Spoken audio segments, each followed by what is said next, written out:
Somalia's National Consultative Council is meeting this week to discuss ways to complete the country's national elections. The body met with international partners on Tuesday, looking for their support and advice.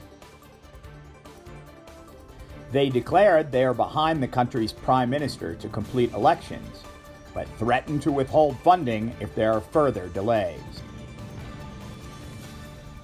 Prime Minister Mohamed Roble thanked them for their support.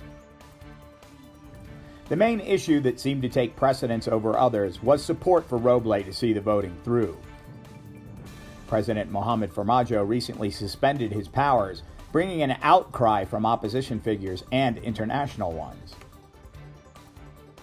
The partners issued a statement afterwards with some specifics of their meeting with Roble and the state leaders. We recognize that many procedural irregularities have already been seen in the House of the People elections conducted thus far. We urge the NCC to use this opportunity to correct these deficiencies and make the process more transparent and credible. There have been demands from some stakeholders that races deemed as flawed be rerun. The upper house seats have all been filled, but not without controversy. Only 24 of the 275 lower house positions have been contested so far. The international partners called for a firm timeline to complete balloting to be agreed to this week. But they appear to recognize that some other issues will be harder to solve. As you set the agenda and in your discussions, we encourage all of you to be open to including issues that others in your group consider important. This is not the time to avoid difficult issues.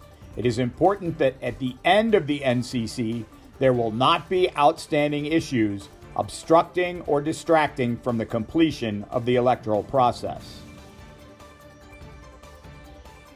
There was also an implied threat that development aid would be held back if the process is extended much longer.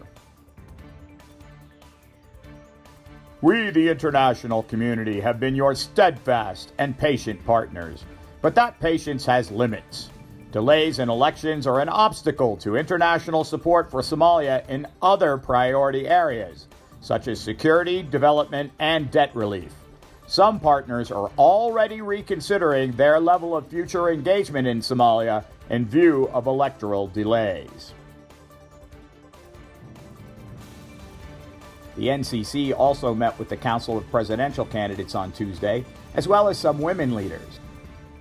Stay tuned to ADN TV as details emerge from this week's crucial meeting of the National Consultative Council.